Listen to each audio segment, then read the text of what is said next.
Shalom, que bom ter você em mais um episódio do podcast Exegese e Exposição. Este é um episódio muito especial para você que tem interesse nesse tema, um tema muito atual aqui no Brasil principalmente e no mundo, de um modo geral, mas aqui no Brasil especialmente estamos falando do tema do antissemitismo. Infelizmente ele tem crescido muito no mundo e aqui no Brasil também, e algumas atitudes, inclusive, do nosso governo atual, e estamos gravando aqui esse vídeo no ano de 2025, em julho de 2025. E algumas atitudes bastante consistentes do atual governo têm demonstrado o seu viés antissemita. Eu já havia, inclusive, gravado 2 episódios anteriores com um estudo sobre o amor cristão por Israel, e nós vimos aqui o quanto a Bíblia nos ensina a de fato amar Israel, todas as razões teológicas, bíblicas, históricas, do porquê devemos amar Israel, especialmente nesse viés escatológico, que é o que de fato tem movido a maior parte dos cristãos a terem um coração, um carinho especial para Israel. Mas temos aqui também em nosso país, infelizmente, uma cultura antissemita. Então, se você gosta deste assunto, eu te convido a assinar o canal, clicar no sininho, curtir esse vídeo, compartilhar e comentar também aqui, para nos ajudar a fazer com que essas informações equilibradas, informações históricas, informações importantes para a compreensão e, de fato, a percepção de como o nosso país precisa mudar de rumo, especialmente no que diz respeito ao modo como o nosso país tem encarado as questões judaicas e as questões de Israel. Muito bem, para então termos o nosso conteúdo de hoje, eu quero convidar você a conhecer o livro Enciclopédia Histórico-Teológica da Igreja Cristã. Essa é uma edição em um volume publicado por Edições Vida Nova. E o editor desse livro é o Walter Elwell. Então, é um material muito bom, uma enciclopédia muito abrangente. Caso você queira adquiri-la, eu vou deixar aqui na descrição deste vídeo o link para que você possa comprá-lo num valor muito especial. Tá legal? Então tá aí recomendado. Eu vou ler 2 artigos desse livro. 2 artigos importantes que envolvem esse tema do antissemitismo. O primeiro artigo está na página 86 desse livro de volume único, que é justamente sobre o antissemitismo. Esse artigo ele foi escrito pelo autor M.R. Wilson e foi colocado aqui, publicado para o nosso conhecimento. Ele tem uma pegada histórica sobre o antissemitismo e é o que eu vou passar a ler a partir de agora. Então, se você gosta deste assunto, preste atenção agora em todo o conteúdo que veremos sobre este primeiro artigo do livro que eu separei para nossa leitura e compreensão.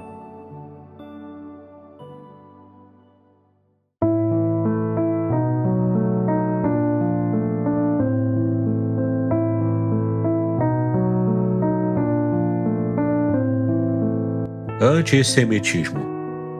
O termo foi introduzido em 1879 por Wilhelm Marr, um agitador político alemão. Naquela época, designava campanhas anti-judaicas na Europa. Em pouco tempo, porém, veio a ser aplicado à hostilidade e ao ódio dirigidos contra os judeus desde antes da era cristã. A melhor descrição da história do antissemitismo é longa e dolorosa. Entre os judeus, os fatos trágicos do antissemitismo são bem conhecidos, porque eles ocupam uma porção preponderante na história judaica. Hoje, após mais de 2000 anos, este mal que parece estar em todos os lugares continua a existir. Por isso, a sensibilidade diante das artimanhas dos supostos antissemitas nunca está longe da consciência coletiva do judaísmo mundial. Nos círculos cristãos, no entanto, a história do antissemitismo, frequentemente sórdida e autoacusadora, geralmente permanece sem ser contada. Aparentemente, isto acontece porque a história da Igreja tem quase a mesma duração da história do antissemitismo.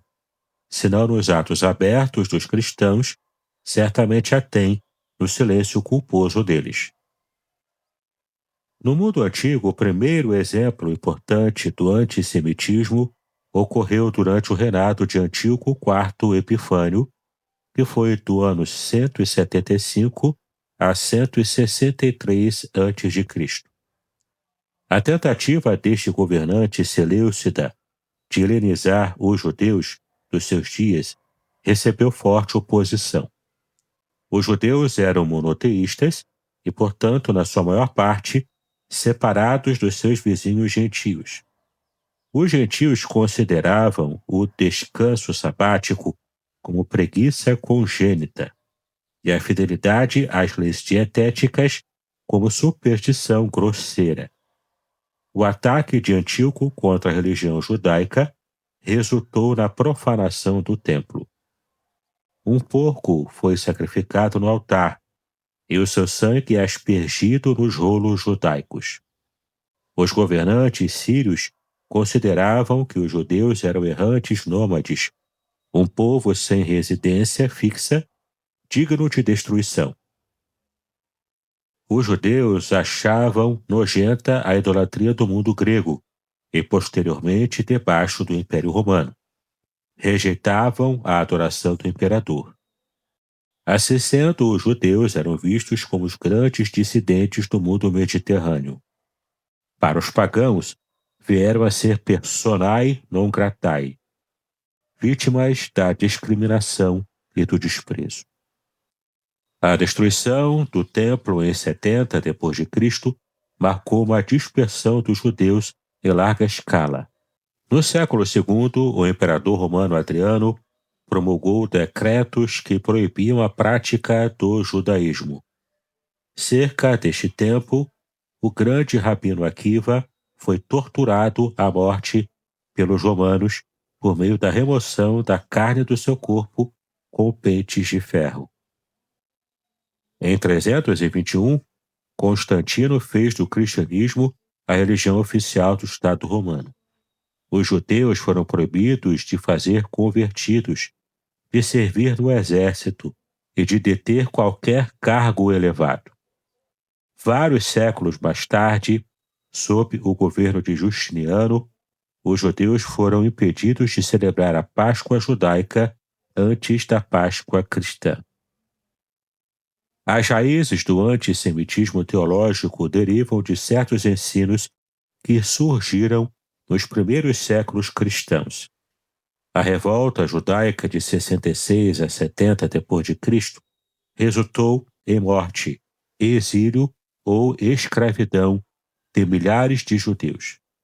A igreja gentia, em rápida expansão, pensava que tamanha adversidade era castigo divino, prova da rejeição dos judeus por Deus.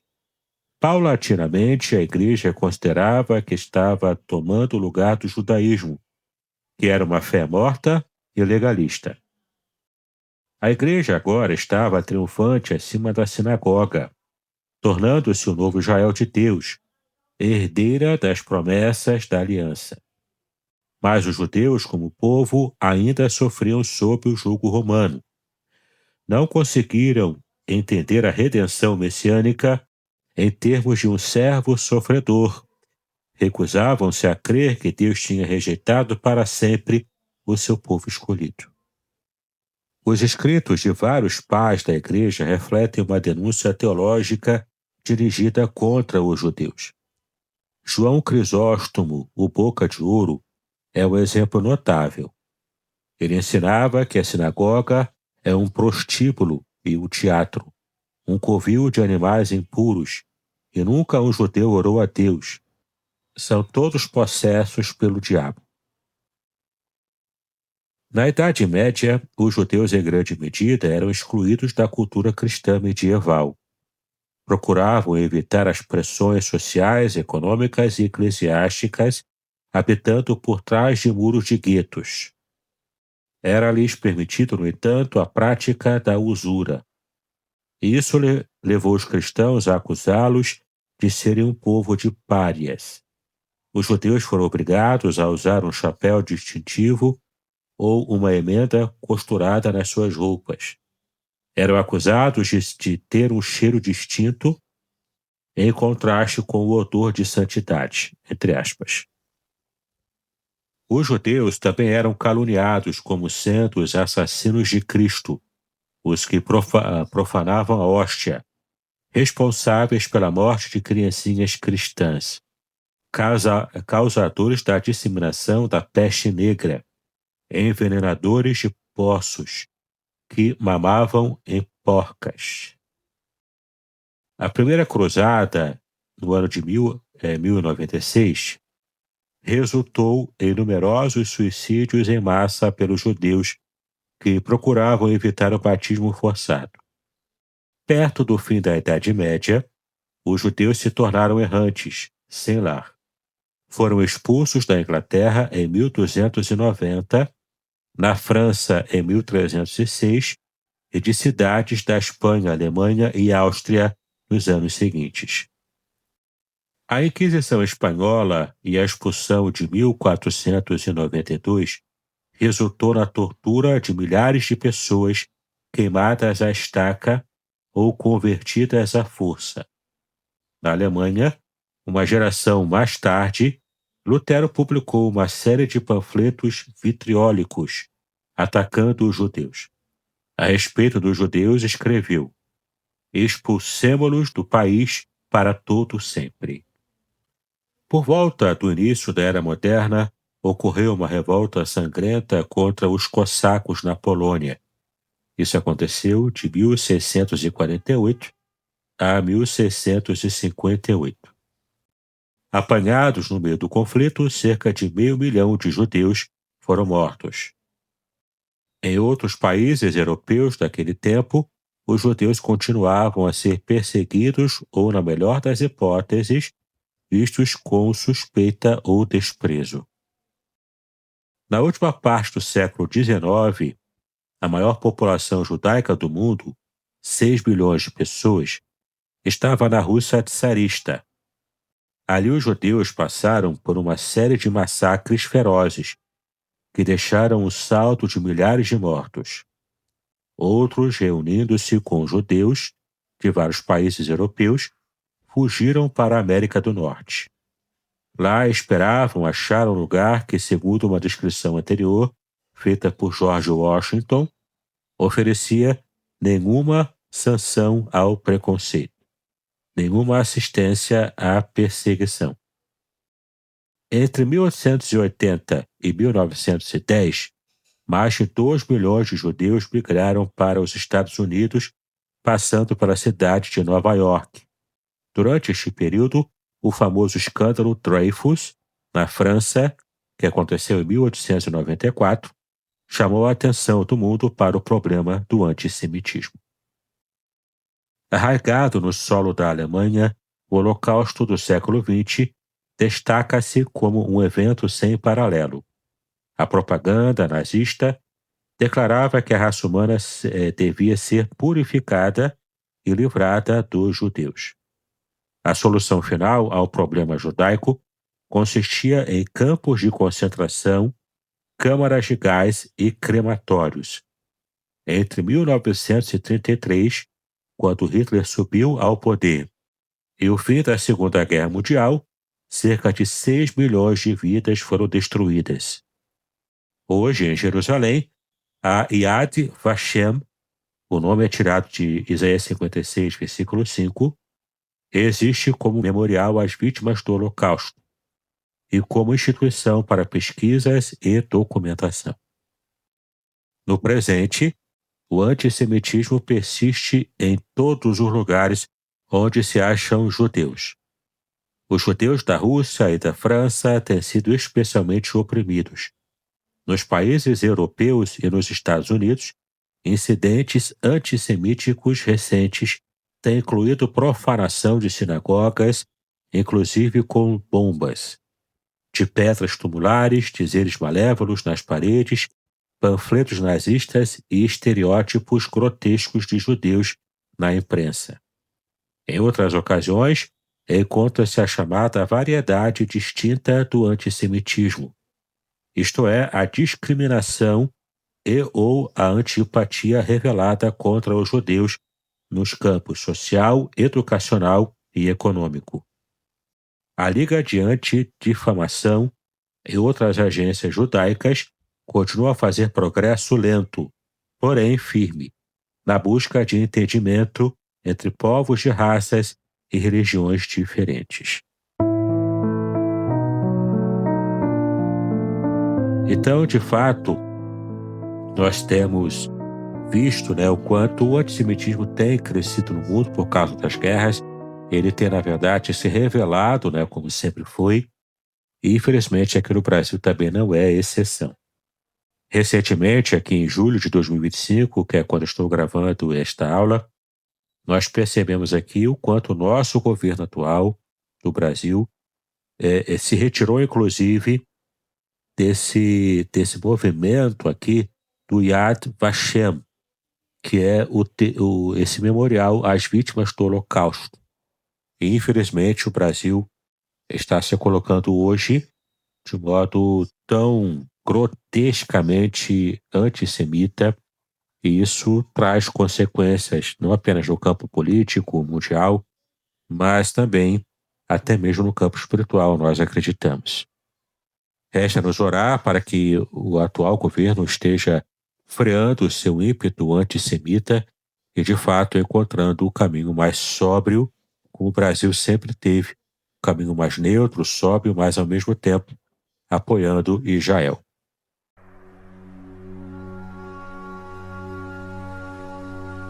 Estamos entusiasmados em anunciar o lançamento do livro, Além do Sofrimento, a disputa pela integridade no livro de Jó, publicado pela editora Contextualizar em 2024.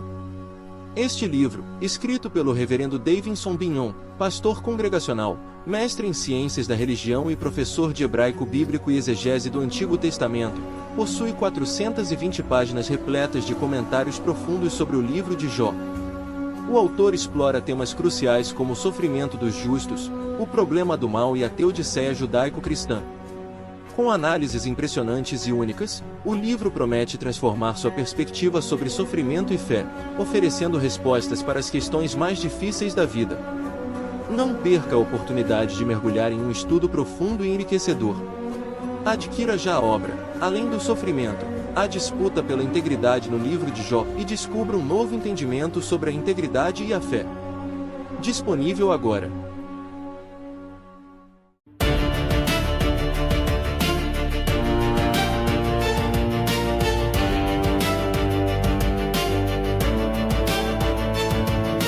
Bom, como eu disse para você, eu vou estar lendo agora o segundo artigo sobre o sionismo, também numa perspectiva histórica, para que você possa entender o quanto o sionismo, tanto o sionismo de um modo geral, quanto o sionismo cristão também, que será então o terceiro artigo que nós também iremos ler aqui. Eles são artigos relativamente curtos, e nós vamos então buscar aqui, começando a leitura na página 400, falando sobre o sionismo. Sionismo. Este termo refere-se à filosofia da restauração do povo judeu a Sião, que no começo da história judaica era identificado com Jerusalém. Depois de os romanos expulsarem os judeus de Jerusalém em 135 d.C., essa ideia de Sião nunca se separou completamente do pensamento judaico. E as orações dos judeus, tanto individuais como coletivas, enfatizavam o desejo de voltarem à sua pátria. O judeu religioso sonhava com um período final de derradeira libertação da sua dispersão entre as nações e de uma volta à terra prometida. Um pequeno número de judeus sempre tinha permanecido na Palestina, e os números foram aumentados pelos refugiados da Inquisição Espanhola em 1492. Apesar disso, para muitos judeus, a noção de uma volta física para a Palestina parecia um sonho ilusório e até mesmo impossível. Durante o século XIX, a ascensão da literatura hebraica, do nacionalismo judaico e principalmente de um novo surto de antissemitismo, estimulou o grupo como Hovev Zion, amantes de Sião, a levantarem recursos financeiros para os judeus que se estabeleciam na Palestina. Os pogroms na Rússia czarista, depois de 1881, tiveram como resultado milhares de refugiados tomados pelo pânico, que perceberam que a Palestina seria seu melhor lugar de refúgio.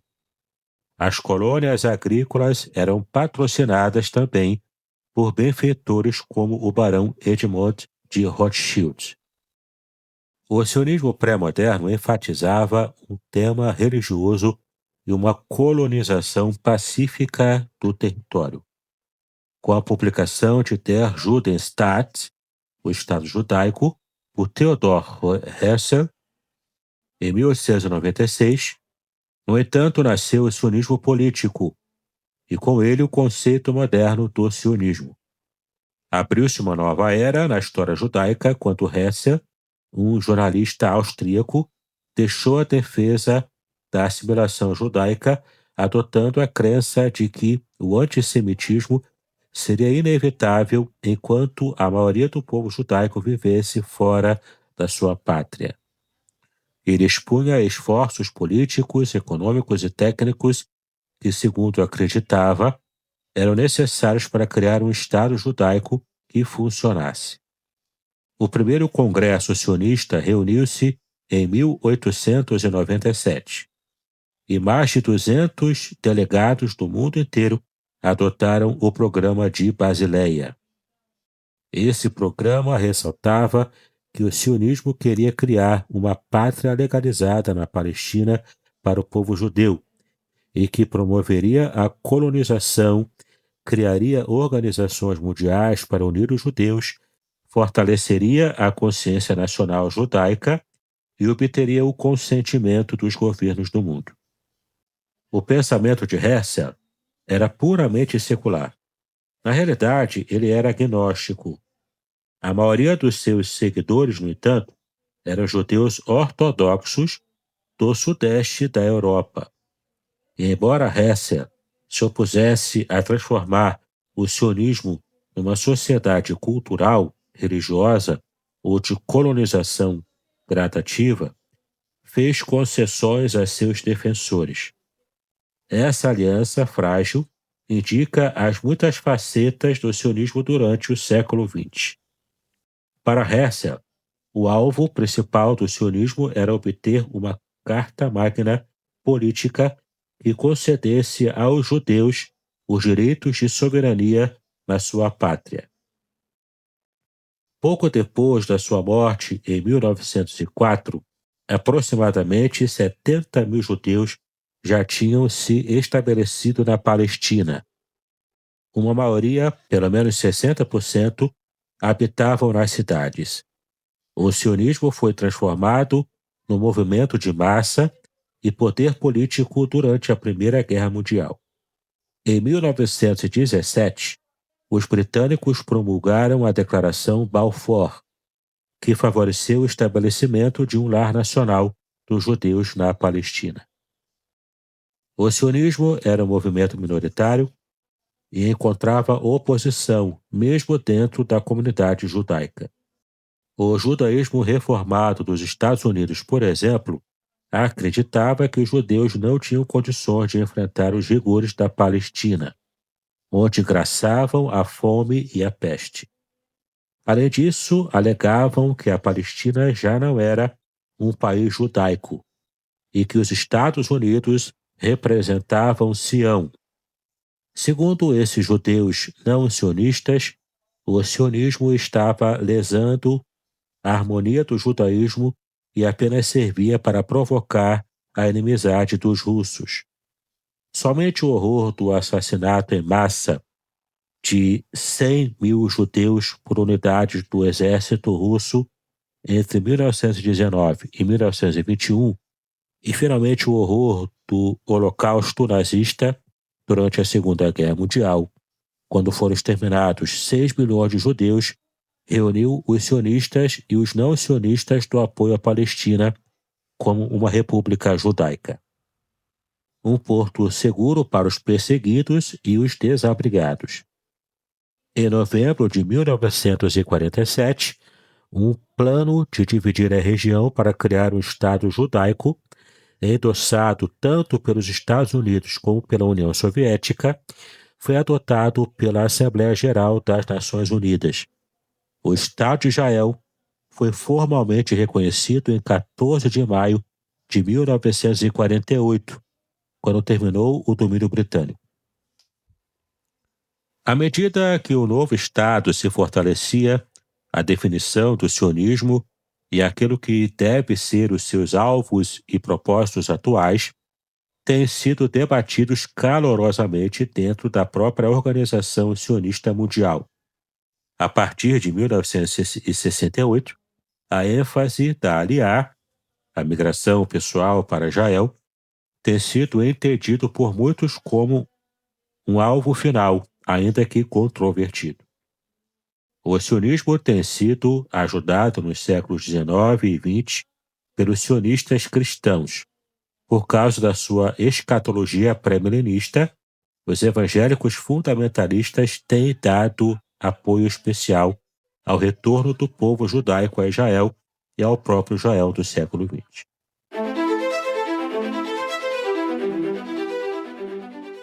Curso livre de Teologia Básica com o Reverendo Davidson Bignon. Uma jornada completa de aprendizado cristão, com 20 disciplinas curtas que incluem e-books exclusivos, aulas em vídeo e bônus transformadores. Ideal para líderes evangélicos, pastores, seminaristas e todos que desejam aprofundar sua fé. Assine agora na Hotmart e aproveite 10% de desconto. Quer complementar sua renda? Seja um afiliado. Detalhes na descrição do vídeo. Não perca esta oportunidade de crescer espiritualmente e compartilhar conhecimento.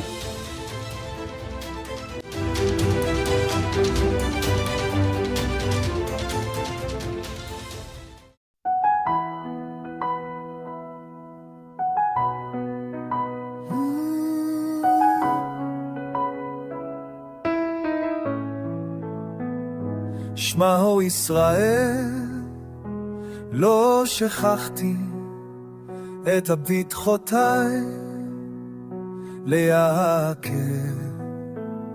שמעו ישראל, לא שכחתי את הבטחותיי. Bom, aqui termina então o artigo do sionismo, encontrado aqui, como você sabe, na Enciclopédia Histórico-Teológica da Igreja Cristã. E esse artigo foi assinado pelo D.A. Rausch, não é? E ele fala aqui sobre então o sionismo nessa perspectiva histórica, como você acabou de ver. É muito interessante a gente também perceber o quanto o papel dos evangélicos com o chamado sionismo cristão também tem trazido apoio e tem trazido também a sua contribuição para esse estudo, o estudo do sionismo. E eu vou ler aqui o terceiro artigo e último artigo também, que aparece aqui na enciclopédia, artigo esse assinado pelo mesmo autor, o D.A. Rausch, tá legal? Eu vou ler então sobre o sionismo cristão, segundo o autor do artigo.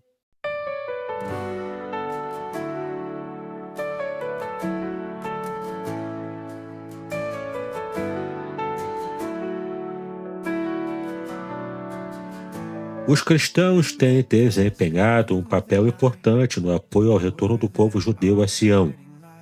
Dentro da tradição milenista, a convicção de que os judeus voltariam à Palestina veio a ser um dogma importante. À medida que o pré-milenismo foi conquistando o terreno durante o século XIX, formando o coração do movimento fundamentalista antigo, os adeptos não somente acreditavam que o povo judeu voltaria, como também se pronunciavam abertamente a favor do direito de os judeus serem reconduzidos à sua pátria original. Até mesmo antes de Der Judenstaat, de Theodor Herzl, o evangélico fundamentalista William Blackstone propunha o reestabelecimento de um Estado judaico e circulou uma petição conclamando os Estados Unidos a devolver a terra da Palestina ao povo judeu. A petição de Blackstone, de 1891, foi assinada por 413 líderes cristãos e judeus de destaque e foi distribuída às principais nações do mundo através do Departamento de Estado. Durante a Primeira Guerra Mundial, Blackstone persuadiu o presidente Woodrow Wilson a fazer mais uma petição e, em 1918, foi convidado a falar diante de uma concentração sionista em Los Angeles. Outros cristãos, tais como William Heckler, amigo íntimo de Herzl, trabalharam diligentemente para promover o sionismo político como a solução final para a questão judaica. Heckler tentava encorajar chefes de estados, inclusive o sultão turco, que controlava a Palestina, a apoiarem as propostas de Herzl, e acompanhou Herzl à Palestina em 1898 para um encontro com o Kaiser. O apoio de tais sionistas cristãos em muitos países influenciou a ação política e mesmo a Declaração Balfour de 1917. Foi o resultado de atividade religiosa e não apenas política. Os sionistas cristãos, como indivíduos, provinham de uma ampla gama de tradições teológicas, até mesmo o protestantismo liberal, que historicamente se opunha ao sionismo. Contribuiu com clérigos através de organizações como o Conselho Cristão para a Palestina durante a Segunda Guerra Mundial. Ainda assim, são os evangélicos fundamentalistas que, por causa da sua escatologia pré-milenista, têm dado mais apoio à restauração do povo judeu à terra de Israel e à própria nação de Israel no século XX. Na sua revista Our Hope, Nossa Esperança, Arnold Gebelin defendia desde 1894 até 1945 não somente o retorno do povo judeu à Palestina, como também que eles tinham o direito inerente de possuir aquela terra. Quando Israel tornou-se um Estado em 1948, os cristãos que enfatizavam as profecias consideravam que se tratava de um milagre de Deus. Na década de 1960, o protestantismo liberal fazia apelos a favor da internacionalização da cidade de Jerusalém, mas o evangélico fundamentalista declarava que a Bíblia a dava ao povo judeu. Depois da Guerra de 6 Dias, em 1967, o Concílio Nacional da Igreja condenou o fato de Israel ter anexado a cidade velha de Jerusalém. Por outro lado, os evangélicos fundamentalistas regozijavam-se e insistiam que Deus tinha feito com que o povo judaico saísse vencedor a despeito da opressão e dos obstáculos impostos pelo mundo.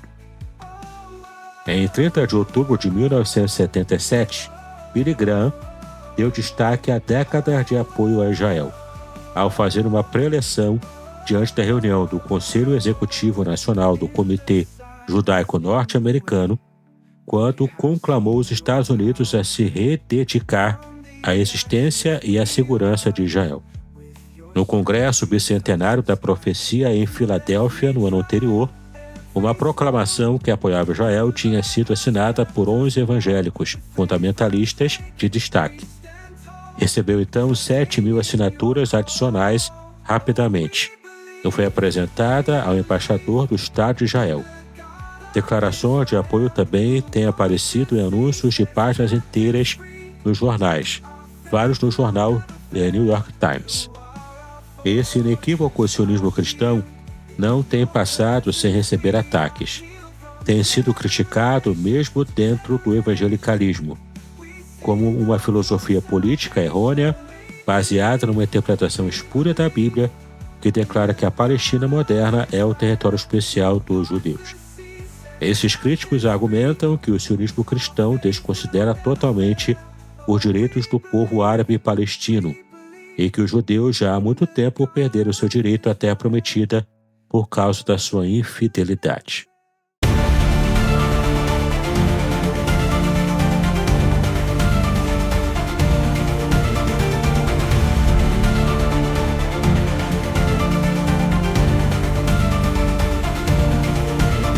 Bom, esse então é o artigo que nós lemos aqui, né? O terceiro artigo que nós lemos nesse episódio. Espero que tenha sido bastante esclarecedor para você, para que você conheça, né, todos os detalhes históricos do antissemitismo no mundo, do sionismo e também do sionismo cristão. São temas que são relevantes, especialmente na época atual, onde temos visto a crescer no mundo, ou pelo menos aparecer, um antissemitismo latente que já existia em vários países no mundo, inclusive aqui no Brasil, o que causa bastante espanto para nós, né?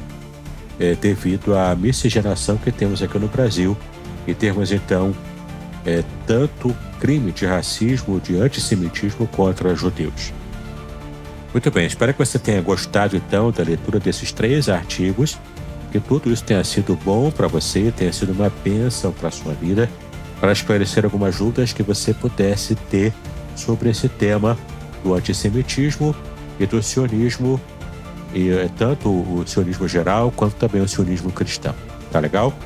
Bom, espero que você tenha tido bastante lucro então com esse conteúdo. Paz e bênção sobre a sua preciosa vida.